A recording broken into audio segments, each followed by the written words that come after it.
Who are you? That's a question that frequently pops into our minds, and for those of us who are members of the church, it pops into our minds before, during, and after worship, and at other gatherings of God's people. Of course, who you are is more than your name, but your name is a very good starting point. Once I know your name, I begin to associate other aspects of your identity with it. What you look like, what you do, where you live, to whom you're related, and many other characteristics that make you, you. The unique, one-of-a-kind, never before, never again you. And then when I hear your name, I recall lots of information about you and my relationship with you. Names are little bridges we cross over in relationships one with another.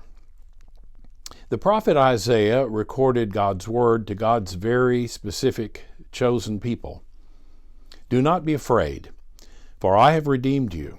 I have called you by name. You are mine, said the Lord. Expectant parents take pains to select the names of their children. Before we're born, we have a name. And throughout our lives, those names will be recognized and recorded by others. At our baptism, our name is called, signifying that God knows us intimately. In fact, the liturgy used to direct the priest to say to the parents and sponsors, "Name this child." As we mature, we learn that having our name attached to something can be very good or very bad. Newscasters are careful to refer to the people they interview or refer to by name. When we say we know our neighbors, we mean that, among other things, we know their names. When we send a letter or a sympathy card or a thank you note, we address the recipient by name. Names are important. So in order to foster community and to build relationships at St. Martin in the Fields Episcopal Church, we need to take care to learn one another's names. This is important at all times, but it will be especially important when you welcome newcomers and when your new rector arrives.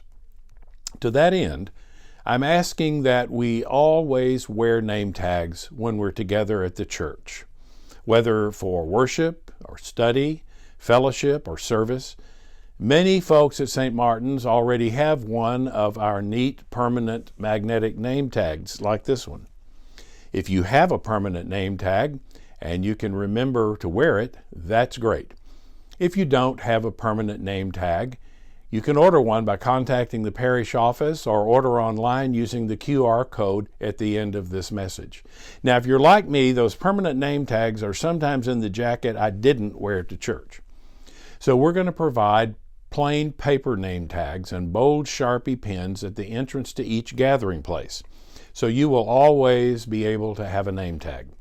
These will also be useful for newcomers and will enhance our ongoing practice of radical hospitality. Who are you? Well, if you'll wear a name tag, it won't be long before I know the answer to that question. And so will others. I'll see you in church.